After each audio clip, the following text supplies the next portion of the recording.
with respect. I mean, just last week, I talked about this. We had one of the deadliest hurricanes in American history. The beautiful town of Asheville, North Carolina, one of my favorite places in the country. Spent time there, amazing people. Devastated. Hundreds of people killed.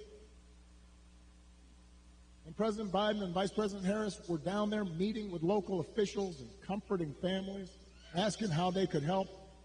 And Donald Trump at a rally just started making up stories about the Biden administration withholding aid from Republican areas and siphoning off aid to give to undocumented immigrants.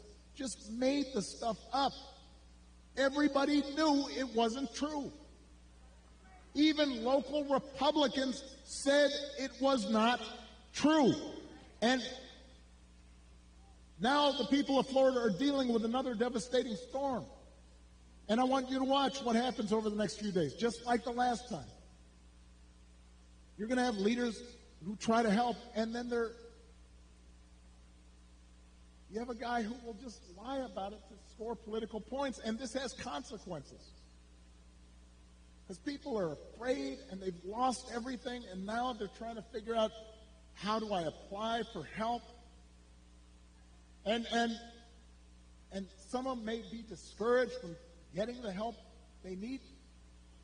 The idea of intentionally trying to deceive people in their most desperate and vulnerable moments.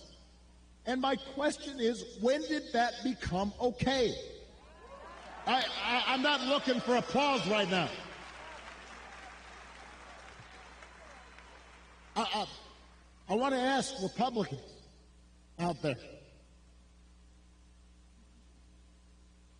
people who are conservative, who didn't vote for me, who didn't agree with me. I had friends who disagreed with me on every issue. When did that become okay? Why would we go along with that? I mean, if your coworkers acted like that, they wouldn't be your coworkers very long. If you're in business and somebody you're doing business with just outright lies and manipulates, you stop doing business with them. Even if you had a family member who acted like that, you might still love them, but you tell them you got a problem. And you wouldn't put them in charge of anything. And yet, when Donald Trump lies or cheats or shows utter disregard for our Constitution, when he calls POWs losers or fellow citizens vermin, people make excuses for it. They think it's okay. They think, well, at least he's owning the libs. He's really sticking it to them. It's okay as long as our side wins. And by the way, I'm sorry, gentlemen, I've noticed this especially with some men who seem to think Trump's behavior, the bullying and the putting people down, is a sign of strength. And I am here to tell you that is not what real strength is.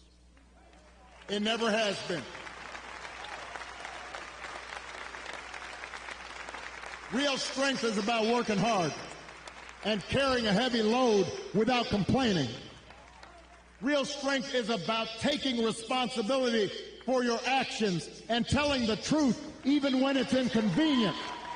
Real strength is about helping people who need it and standing up for those who can't always stand up for themselves. That is what we should want for our daughters and for our sons, and that is what I want to see in a president of the United States of America.